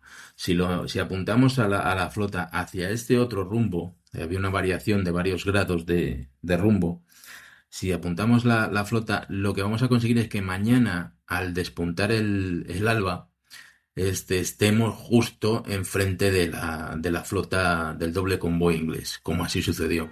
Entonces muchas veces se le está poniendo a Luis de Córdoba, cuando realmente aquí el exitazo fue de Mazarredo, que era su segundo. O sea, todo está sembrado de gente tremendamente importante, como esto que te estoy nombrando, en muchos aspectos. Que si lo pones todo lo que sucedió, lo pones en un libro, que yo prácticamente lo que he hecho ha sido olvidarme de monografías y decir, venga, vamos a analizar desde el principio hasta el final cuál es la aportación española a la Revolución Americana. Y lo que ha sucedido, pues es lo que tenía que suceder, que el sacar tantos personajes tan importantes, pues lo que hace es empequeñecer no empequeñecer, porque fue tremendo lo que hizo Gálvez, ¿no? Pero lo que hace es el empequeñecerlo en protagonismo, porque lo que tenemos también los españoles, pues es el tema de que nos da por alguien, nos da por, qué decirte, por Miguel Indurain, nos da por Fernando Alonso, que son genios, que son la bomba, pero nos enfocamos en ellos y dejamos el absoluto anonimato al resto de gente que son casi tan importantes como ellos. Y eso es lo que ha sucedido con el libro. Cuando empiezas a tirar, pues dices, oye, lo de Gálvez fue tremendo, pero hay gente importantísima antes, después, durante y casi lo que ha hecho esta investigación por toda esta gente, por todos estos españoles, es que ha demostrado que los Estados Unidos, eso hay que dejarlo muy claro, son independientes gracias a España. O sea, si no hubiese sido por España, Francia ni hubiese entrado en la revolución. Francia no tenía capacidad ninguna para entrar en la revolución. Entonces envió 4.000 soldados a Yorktown y envió a Lafayette.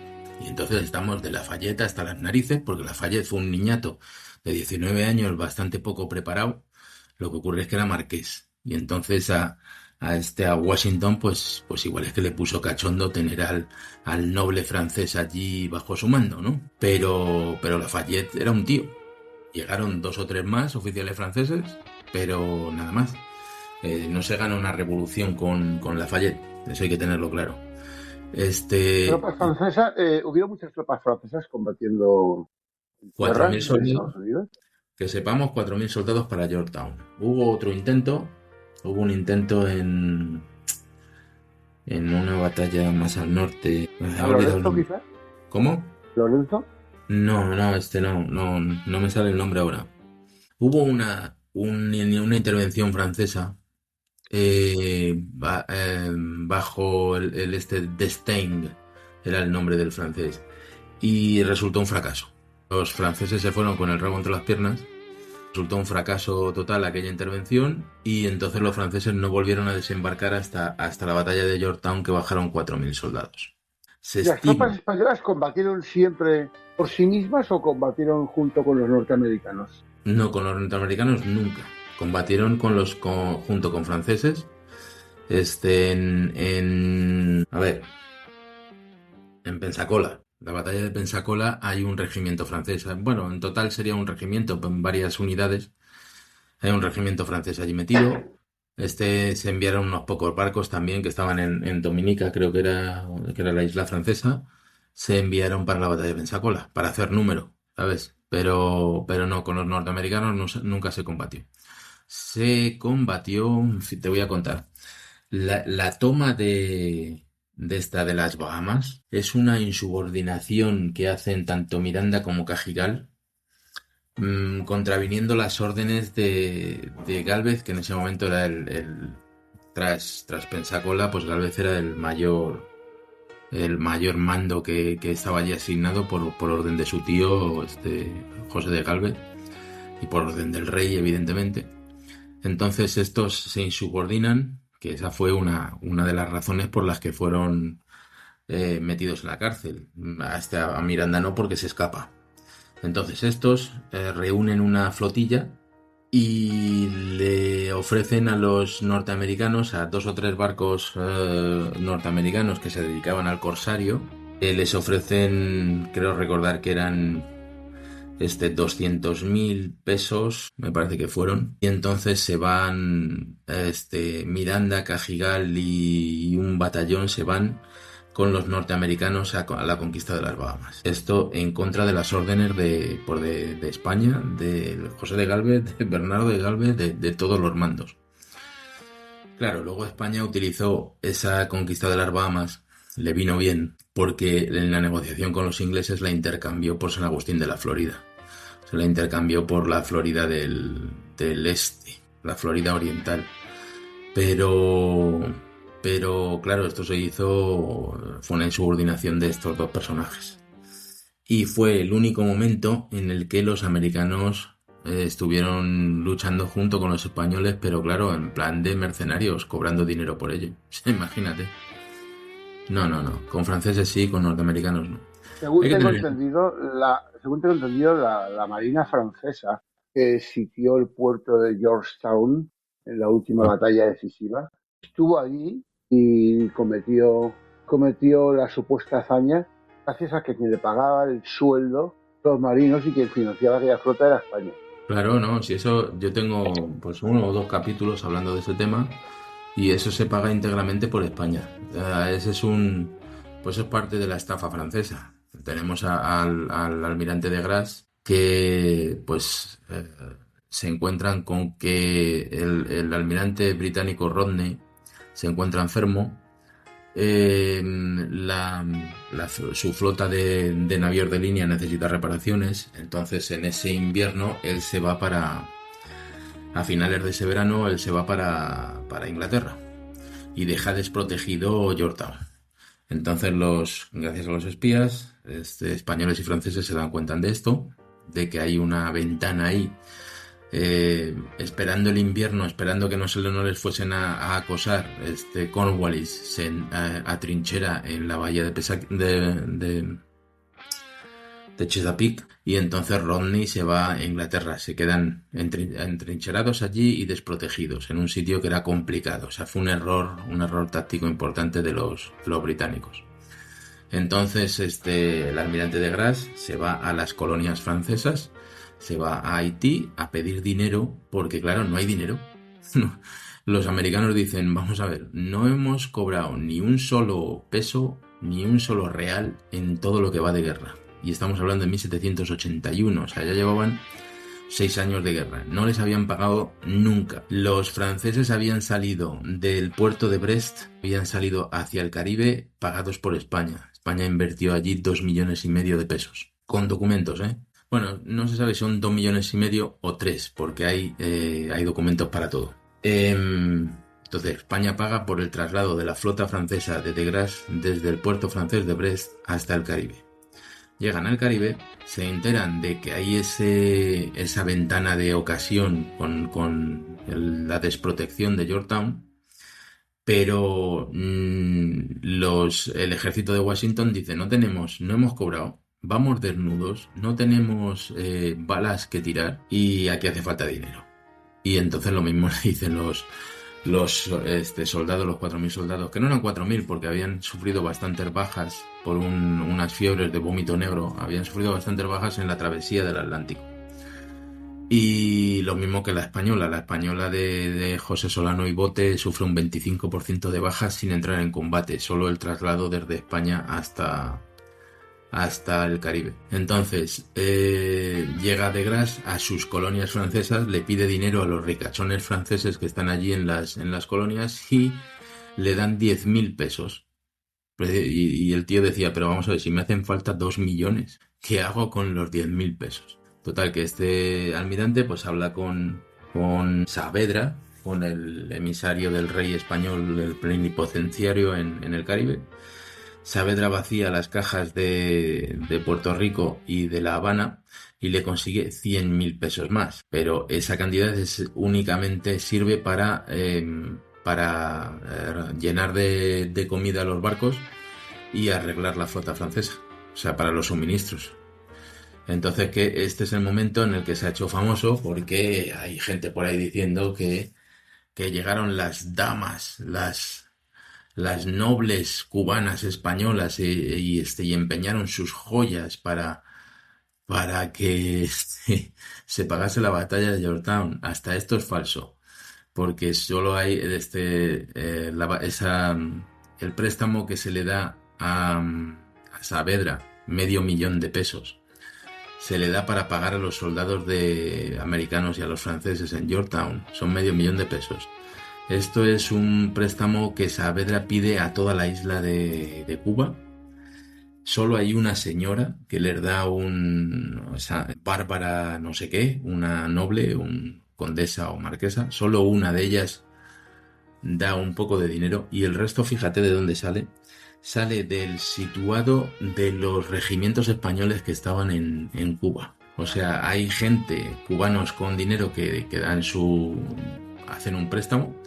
Este préstamo se les devuelve 3 meses después. O sea, fíjate lo bien que estaba España, que podía devolver esos préstamos. 3 meses después se les devuelve, pero la mayoría del dinero sale de los regimientos españoles que estaban situados en Cuba. Tenían un dinero pues para sus gastos, para sus soldados, para todo esto.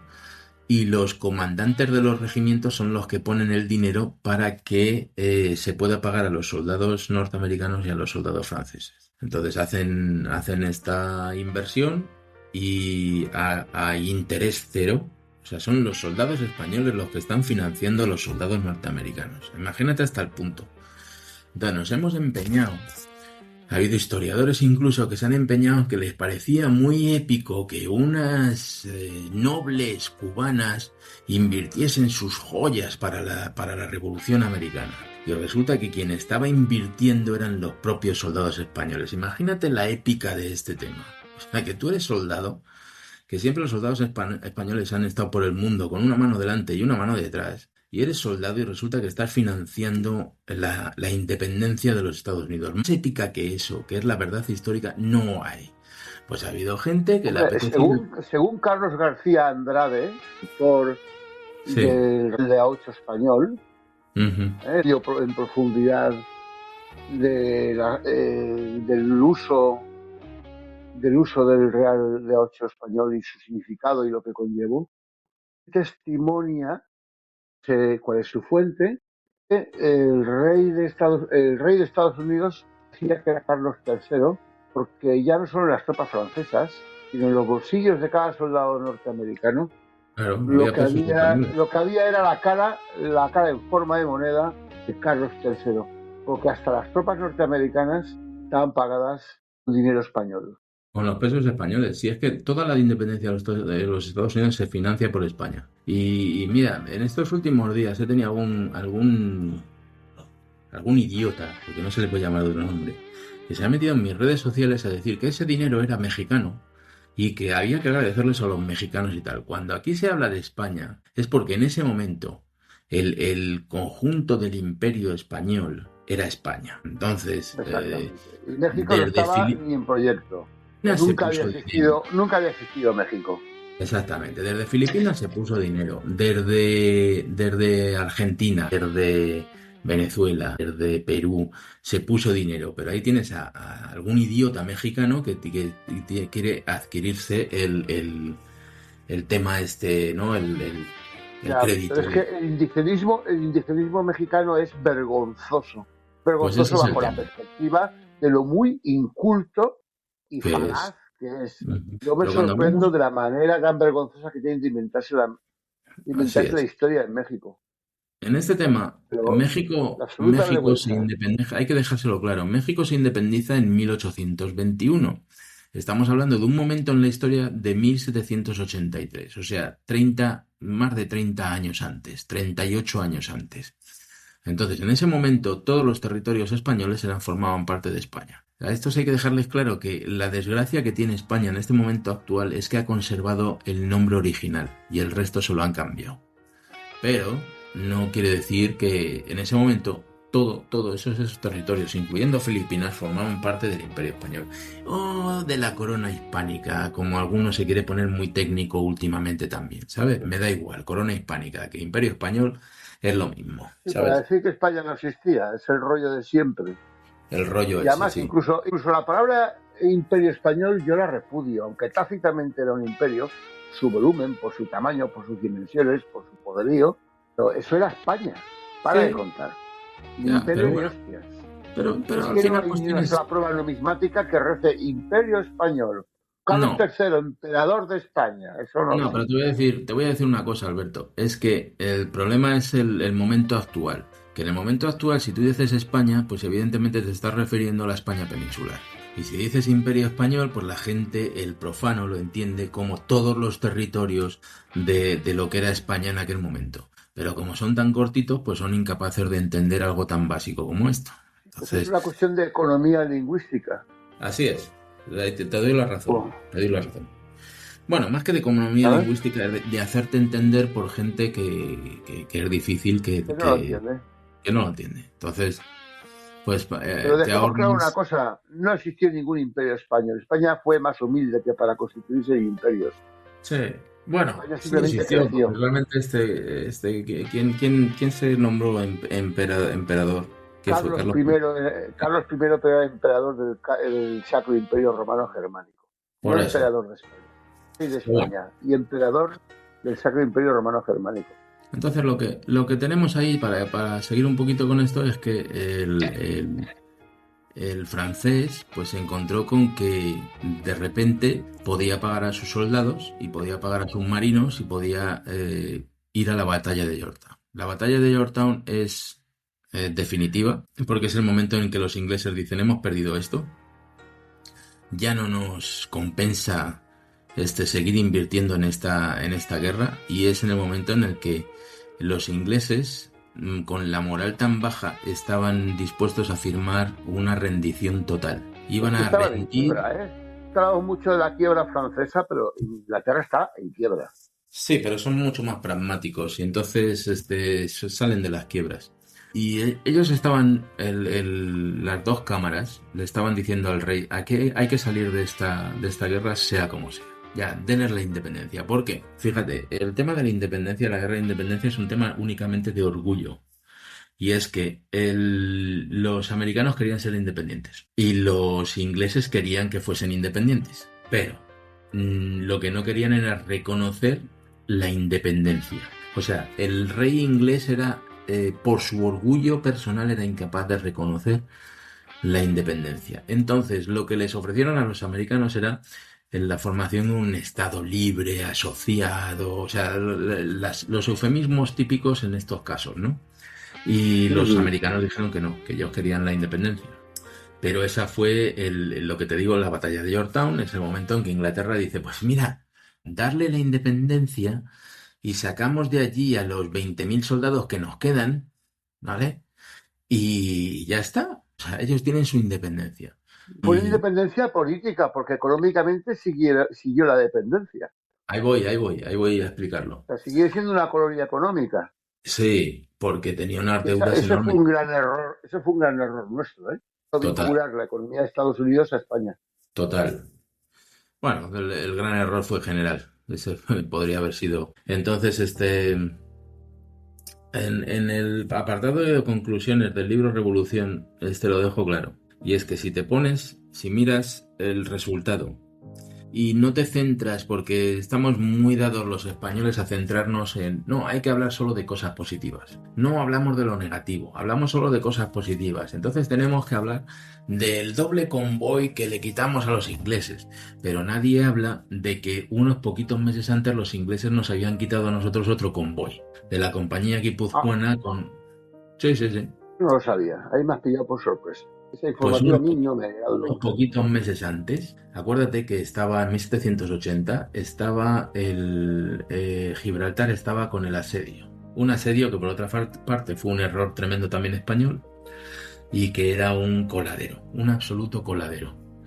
Entonces baja Rodney. Rodney era casi un pirata, era un corsario, pero era almirante de la Armada inglesa.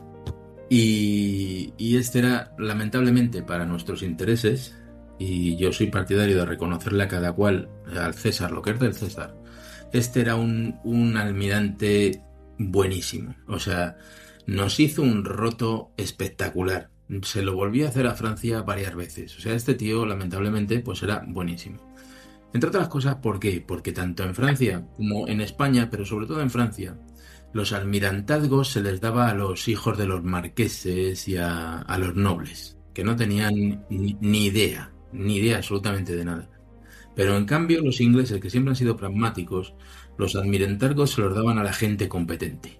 O sea, al que había demostrado en el mar que podía tener el mando de las flotas y de todo. Bueno, pues Rodney bajó de Inglaterra con un suministro para Gibraltar. Entonces sale de Inglaterra en 1780, me parece que es marzo o abril, sale de Inglaterra, se dirige dirección sur y se encuentra a la altura de Galicia, me parece que fue a la altura de Galicia, se encuentra con un convoy español muy grande.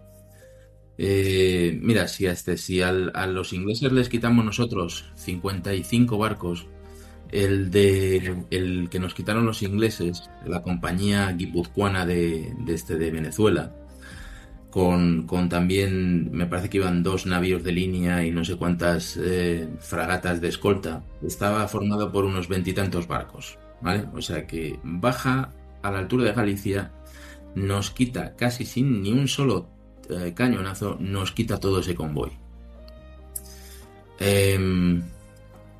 Se mete no en el estrecho de Gibraltar, pero se mete en el Cabo San Vicente. Allí estaba una pequeña flota de unos 10 navíos de línea españoles al mando del Lángara y nos hace un roto que nos hunde, me parece que nos hundió uno, nos quitó 6 o 7 por incompetencia del Lángara también.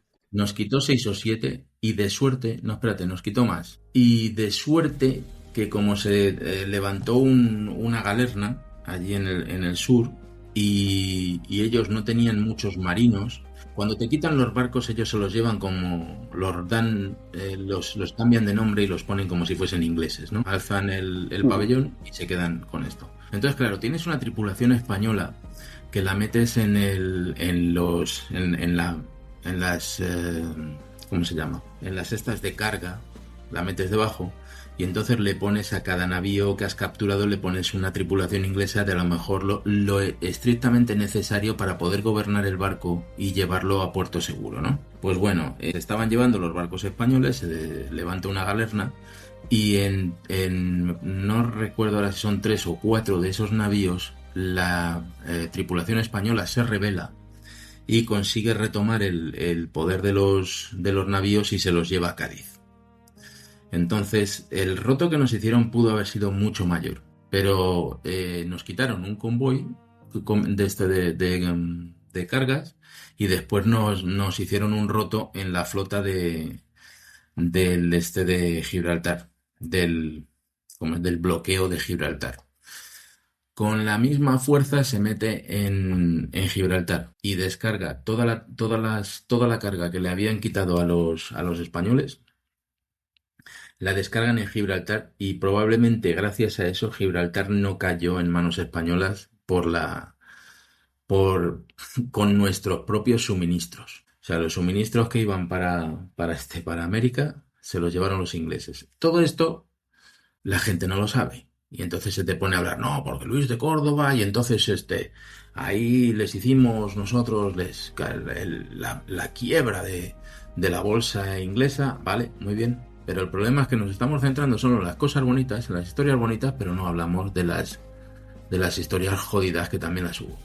Y entonces esto lo que nos causa es un tema que es complicado de admitir, y es que si tú le das al César lo que es del César, si reconoces que los ingleses eran buenísimos en lo que hacían y que los españoles en algún momento dado pudimos batirlos, lo que nos da es un prestigio enorme, que en inferioridad de condiciones hubiesen podido batir a los ingleses. Ahora, si tenemos que viene gente de fuera y nos empieza a contar historias de lo malos que eran los ingleses y de lo tontos que eran, y fíjate, y nos empezamos a reír de ellos, ¿qué mérito tiene las victorias que consigas sobre un enemigo tan tonto? Y sobre todo, si además de ese enemigo resulta que te hace rotos como lo que te he explicado, pero nos hemos quedado en que era tonto, entonces ¿cómo pudo hacernos estos rotos? Pero los tontos, más tontos éramos nosotros, ¿no? Entonces yo por eso estoy muy en contra de determinados autores que nos están vendiendo ideas, no están vendiendo verdad histórica. Porque si te inventas una trola, y hay gente que empieza a ser reconocida como fulanito el trolas, ¿verdad? Si te inventas una trola, luego te tienes que inventar otras muchas para poder explicar una historia y terminas explicando una historia que es narrativa, es pura narrativa falsa. Entonces esto fue tremendamente difícil. Y los ingleses, pues nos pese o no nos pese, estuvieron aguantando con medio mundo en contra, porque tuvieron en contra a franceses, a españoles, a holandeses, a sus propias colonias, y los ingleses estuvieron aguantando como jabatos ahí. Todo esto, explicar la historia real es algo que es realmente complicado. Aquí no puedes andar con generalizaciones y andar generalizando y andar diciendo pues cosas como que pues, los ingleses acabaron con todos los indios en Norteamérica. Pues entonces, ¿cómo explicas que la mayoría de las tribus americanas se aliasen con los ingleses en contra de los norteamericanos? ¿Cómo lo explicas? Pues no habíamos quedado en que los ingleses habían acabado con todas las tribus. Por eso te metes en un lío por un interés o te metes en un lío historiográfico, cuentas una mentira y luego lo que te hace es que eres incapaz de contar la historia de verdad. Pero lamentablemente pues estamos en este nuevo hispanismo que cuenta las historias como le viene en gana. Lo que te decía antes de la historia testicular. ¿Sabes? Que cada uno cuenta las cosas como le da la gana. Dime más cositas, Alberto. Jorge, digo, lo que creo es que debemos continuar más adelante en este tema, que llevamos casi 2 horas y creo que podemos tirarnos 2 horas más. Incluso creo que debemos de profundizar posteriormente en los detalles de las acciones que se dieron a lo largo de la guerra de independencia de Estados Unidos. Todo esto lo tengo perfectamente recogido en el libro, o sea que si hay algún valiente que sea... ¿Dónde puede encontrar la gente tu libro? En cualquier librería. Lo ha publicado la editorial. ¿Librería? Sí. Ya no es cosa de Amazon sí o sí. Sí, lo ha publicado la editorial EDAF y estamos en todas las librerías grandes sobre todo. El Corte Inglés, la FNAC, Casa del Libro, todo esto. Y yo estaré este domingo, entre 12 y 2, estaré firmando en la caseta 177 de la Feria del Libro de Madrid. Pues si alguien se anima, pues puede ir allí y charlamos un ratillo. ¿Feria del Libro de Valencia te acercarás? Pues no sé, nadie me ha invitado. Si alguien me invitase, yo casi nunca digo que no. Hombre, o sea que si no estoy... Tiene que partir de la editorial. Bien, ¿no? Una caseta. Pues les consultaré cuándo es la Feria del Libro de Valencia. No, suele ser por estas fechas todos los años. La verdad es que no te sé decir exactamente. Pues igual es que coinciden. Muy Yo lo posible. que sí voy a estar probablemente, con toda probabilidad, voy a estar en Valencia dando una conferencia en el día 19 de este mes. ¿El día ¿Vale? 19? ¿Dónde? Sí. ¿Cómo se llama? Una escuela de jesuitas, ¿puede ser? ¿La escuela jesuita? O... Sí, sí. No, no sé ahora mismo. La organiza Emilio? La Sí, organiza Emilio? sí, Emilio. Ah, bien. Muy buen Emilio personaje. es buena Muy buen gente, muy buena personaje. gente. Le tengo Sí, mucho sí. aprecio y es... Cuando has dicho jesuitas lo he asociado con él. Sí.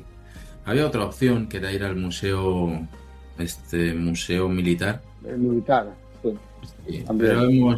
hemos decidido ir de mutuo acuerdo, hemos decidido ir a las escuelas jesuitas. Y allí estaremos el día 19, que es viernes, estaremos a las 6:30 de la tarde.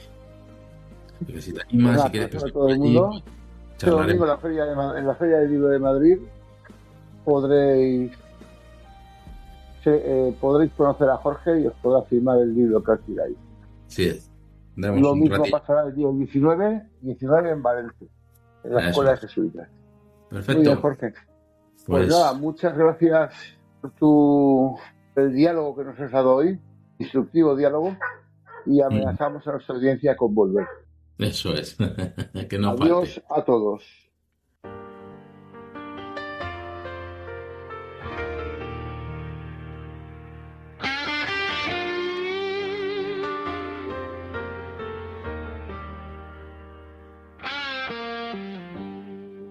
El océano no es muralla para 600 millones de hispanos unidos por un mismo destino, separados por la historia, unidos por un mismo corazón.